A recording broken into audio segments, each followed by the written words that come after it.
આજનો ઓડિયો પરમપિતા પરમાત્માને શરણે સમર્પિત કરું છું. આપ સૌની શુભેચ્છા મારા પર બની રહે તેવી અભ્યર્થના સ. જય શ્રીમદ નારાયણ. શ્રીમદ ભગવદ્ ગીતા અધ્યાય 11 વિશ્વરૂપ દર્શન શ્લોક 9-13.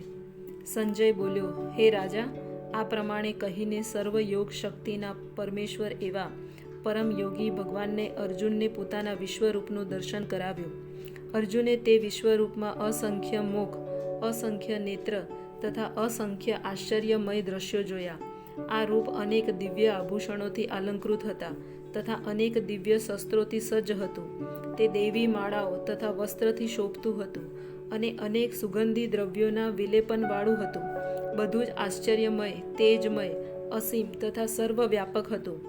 આ બે શ્લોકોમાં અનેક શબ્દોનો પુનઃ પુનઃ થયેલો ઉપયોગ સૂચવે છે કે અર્જુન જે રૂપના દર્શન કરી રહ્યો હતો તેના હસ્ત, મુખ, ચરણ તથા અન્ય આવિર્ભાવોની કોઈ સીમા જ ન હતી. આ રૂપ સમગ્ર બ્રહ્માંડમાં વ્યાપ્ત જણાતું હતું. પરંતુ ભગવત કૃપાથી રથમાં બેઠેલા અર્જુન તેમના એક જ સ્થળેથી તેનું દર્શન કરી રહ્યો હતો. તે બધું કૃષ્ણની અચિત્ય શક્તિના લીધે શક્ય થયું હતું. આકાશમાં જો હજારો સૂર્ય એક જ સમયે એક સાથે ઉદય પામે તો તેમનો પ્રકાશ કદાચ પરમ પુરુષોત્તમ પરમેશ્વરના વિશ્વરૂપના દૈદિત્યમાન તેજ સમાન થઈ શકે. અર્જુને જે જોયું તે તો વર્ણનાતીત હતું. છતાં સંજય ધૃતરાષ્ટ્ર સમક્ષ તે મહાન દર્શનનું માનસિક ચિત્ર રજૂ કરવાનો પ્રયત્ન કરી રહ્યો છે.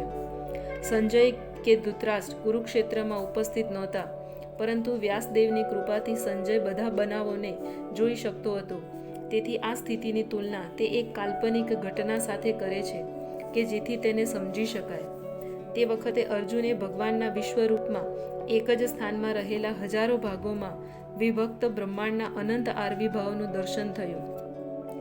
તત્ર શબ્દ અત્યંત મહત્વપૂર્ણ છે. એ સૂચવે છે કે જ્યારે અર્જુને ભગવાનના વિશ્વરૂપનું દર્શન થયું ત્યારે અર્જુન તથા કૃષ્ણ બંને રથ પર બેઠા હતા.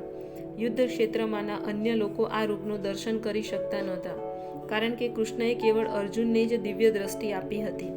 અર્જુને કૃષ્ણના દેહમાં હજારો ગ્રહમંડળો દ્રષ્ટિગોચર થયા. વૈદિક શાસ્ત્રોમાંથી આપણે જાણીએ છીએ કે આપણે બ્રહ્માંડો અસંખ્ય છે અને ગ્રહો પણ અસંખ્ય છે.